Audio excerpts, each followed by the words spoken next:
안녕하십니까. Y타임스 논평의 주목일입니다. 정치보복 수사가 또 자살로 끝났습니다. 참으로 잔인한 문재인 정권입니다. 도대체 얼마나 더 많은 희생이 필요한지 모르겠습니다. 홍준표 전 자유한국당 대표가 경상남도 지사 재직 시절에 2013년이죠. 정무 부지사를 지냈고요. 지난해 6.13 지방선거 때 자유한국당 창원시장 후보로 출마한 바 있었던 조진래 전 국회의원이 정치보복성 수사 끝에 압박을 못 이겨서 스스로 생을 마감했습니다.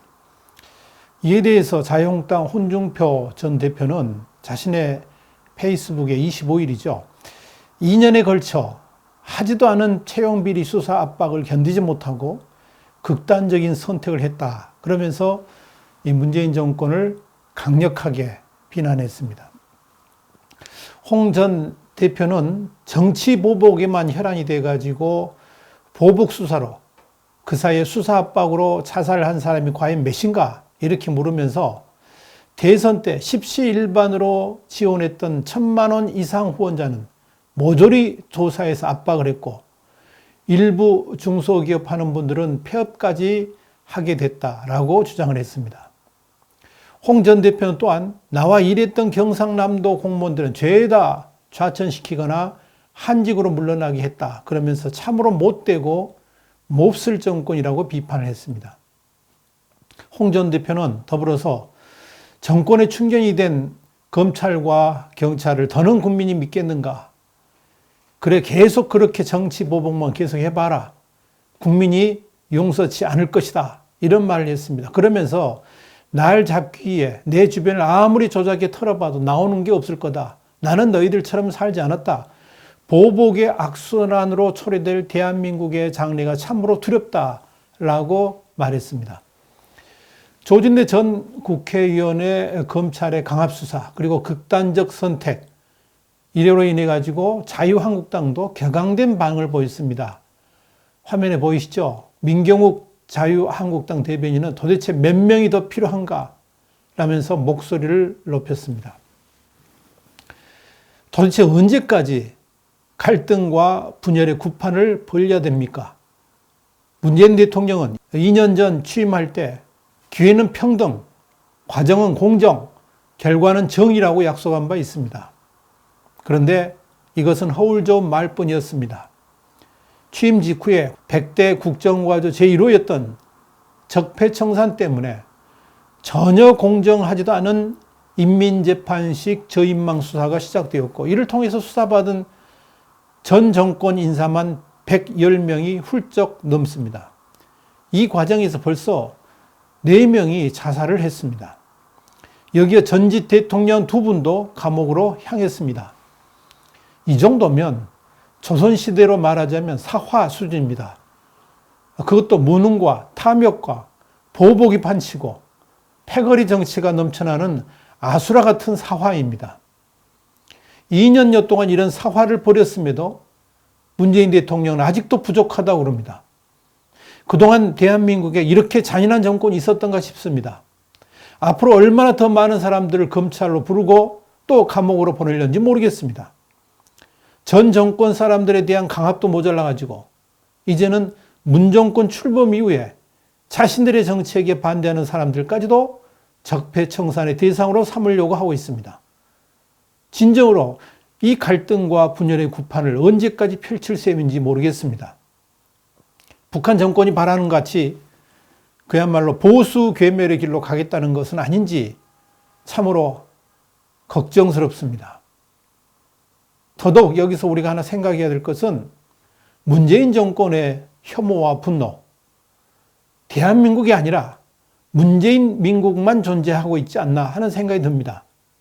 대한민국은 지금 적폐청산의 광풍에 휩싸여 있다 해도 과언이 아닙니다. 온통 우리 사회 이곳저곳을 헤집으면서 쑥대밭으로 만들고 있습니다. 여기에 친일청산까지 내세우면서 혐오를 부추기고 있습니다. 마녀 사냥에 정치인들까지 동원되고 공영방송마저도 나팔수 노릇을 톡톡히 하고 있습니다. 문재인 정권의 적폐청산은 혐오 그 자체입니다. 그리고 대한민국을 문재인 민국으로 만들어가고 있습니다. 문재인 민국, 여기는 대한민국의 인싸, 그러니까 인사이드 준말이 인싸죠. 아웃사이드 준말이 아싸 아닙니까? 그러니까 대한민국의 인싸는 문재인 민국이고 대한민국의 아싸는 아예 문재인 대통령의 눈에 보이지도 않는 그런 사람들인 것 같이 보입니다. 편가르기입니다. 친문재인은 인싸로 분류되고 이들에게는 죄를 지어도 아주 무딘 칼로 대충 흉내만 내고 넘어갑니다. JTBC 손석희 사장에 대해서 수사하는 모습을 보면 문재인 정권의 인사에 대한 편파적인 권력 집행의 모습이 또 그 의지가 확연하게 보입니다. 이미 공권력이 정권의 시녀가 되어 있음을 분명히 보여줍니다. 손석희 사장에게 배임 혐의를 적용할지 말지 법리를 검토하는 과정에서 수사이의심의위원회 10명의 멤버 중에서 하필 민변 출신의 변호사를 불러서 자문을 받았다고 합니다. 그러면 결론은 이미 정해진 거 아닙니까? 참 대단한 배짱입니다. 이게 공정이고 이게 정의입니까? 그렇다면 비문재인 세력, 그러니까 문재인 민국의 인싸가 아니라 아싸인 사람들에 대해서는 어떻게 할까요?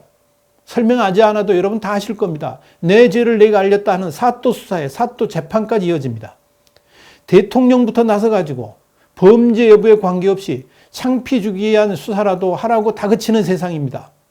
그러다 보니까 검찰마저 본건 수사에서 별 죄가 나오지 않으면 별건 수사를 하는 것은 당연한 코스로 여겨지고 있습니다. 탈탈 털어서도 안 나오면 무리한 죄명까지 씌워가지고 일단 가둬놓고 보자는 심산입니다. 이렇게 대담하다 싶을 정도로 편들기를 하는 것은 한마디로 말씀드려서 문재인 민국의 인싸만 보고 아싸는 아예 비국민 취급하겠다는 것하고 뭐가 다르겠습니까? 제발 김정은에게 쏟는 애정의 10분의 1만이라도 문재인 민국의 아싸에게 보여줄 수는 없는 것입니까? 지금 문재인 민국의 최대 관심과 애정은 오직 김정은에게 향해 있습니다. 자나깨나 김정은입니다. 심지어 김정은이 대한민국을 통째로 날릴 수 있는 탄도미사일 도발을 해도 그야말로 넓은 아량으로 덮어주고 두둔해줍니다. 심지어 식량까지 주겠다고 합니다. 김정은을 향한 엄청난 배려는 그야말로 끝이 없을 정도입니다. 북한의 대화를 요구하면서도 대단한 인내와 배려로 무작정 기다려줍니다. 그렇게 김정은에게 쏟는 애정의 10분의 1, 아니 100분의 1만이라도 문재인 민국의 아싸에게 보여줬다면 문재인 민국이 아니라 그야말로 대한민국의 대통령으로서 문재인 대통령은 우뚝 섰을 겁니다. 야당과의 협치요? 당연히 이루어졌을 겁니다. 글로벌 경제의 위기, 대한민국 국민이라면 얼마든지 극복해 갈 수 있었을 겁니다. 그런데 문재인 대통령은 이 길을 끝내 가지 않았습니다. 모두의 대통령이 아니라 지지층만의 대통령, 인싸를 위한 문재인 민국으로 만들어버렸습니다. 그러면서도 이 모든 편가르기로 인한 문제들을 한국당 때문이라고 덮어씌우고 있습니다. 과거 정권 때문에 이런 일들이 벌어지고 있다고 말하고 있습니다. 패스트 트랙으로 온통 국회를 난장판으로 만들어 놓고도 그 잘못은 장외로 나간 한국당이 있다고 뻔뻔하게 말합니다. 야당이 뻔히 반발할 줄 알면서도 공수처법을 몰아붙이려고 합니다. 지금 문재인 정권에게는 정권 재창출 그리고 2020년 국회의원 선거에서의 승리만 눈에 보일 뿐입니다. 문재인 민국에 있어 자유한국당은 북한이 연일 주장하는 것 같이 독재의 썩은 젖 빠는 쓰레기당일 뿐입니다. 여기에 문재인 정권은 전적으로 동의를 보이고 있는 것은 아닌지 의심스럽습니다. 그러니까 김정은에게는 그렇게 아량을 보이면서 한국당을 향해서는 폭언을 일삼는 거 아니겠습니까? 갈등과 분열의 구판 이제 거둬야 됩니다.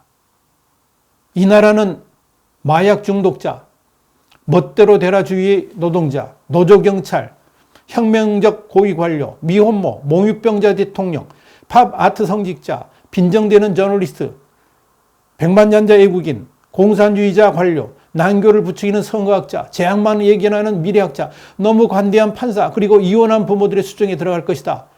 대한민국을 지금 이야기한 게 아니고 프랑스의 유명한 만화가 몰린스키가 1981년에 한 말입니다. 그런데 그때 이야기가 어찌 그리 지금의 미쳐 돌아가는 대한민국하고 유사하게 흘러가는지 모르겠습니다. 지금 대한민국은 문재인 민국으로 변화되어 가고 있고 문재인 민국의 인싸는 살판난 세상이지만 문재인 민국의 아싸는 국민 취급도 제대로 못 받고 있는 시대에 처해 있습니다. 그래도 정권을 계속 잡을 수 있다는 계산이 섰기 때문에 그러하지 않겠습니까?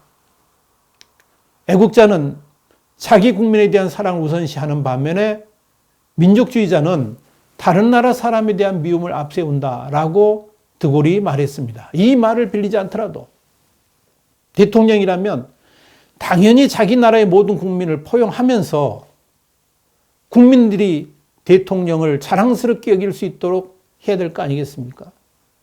그리고 이웃나라에 대한 증오를 통해서 자기 팬들을 선동하는 짓, 정말 나쁜 짓 아닙니까? 민족주의자가 다른 나라 사람에 대한 미움을 앞세운다 그랬잖아요, 드골이. 지금 반일, 반미 어쩌자는 겁니까? 지금 대한민국은 완전히 거꾸로 가고 있습니다. 글로벌 시대에 미국과 일본과 협력하지 않고는 살아갈 수가 없는 대한민국인데 반미에 반일을 자랑스럽게 여기는 비정상이 만연해 있다 그러면 이것은 보통 심각한 일이 아닙니다. 여기에 국민들마저 편가르게 하는 문재인 정권의 통치 철학을 도대체 어떻게 이해를 해야 될까요? 조선시대의 영조는 이렇게 말했습니다. 나는 다만 마땅한 인재를 취하여 쓸 것이니 탕습에 관계된 자는 내치고 귀양 보내어 국도에 함께 있지 않을 것이다. 당파가 중요했던 게 아닙니다. 진정 나라를 위해서 인재를 고루 등용하려 했고 탕쟁과 정치보복의 폐습을 척결하려고 했던 분이 바로 영조입니다. 이 영조의 본을 따르는 국가의 지도자를 대한민국은 기대할 수 없는 것입니까?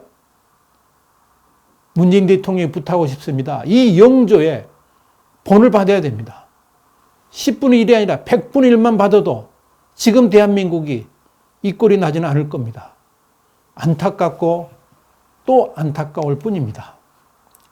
정치보복 수사가 또 자살로 마무리됐습니다. 문재인 정권 참 잔인합니다. 오늘의 Y타임스 논평이었습니다.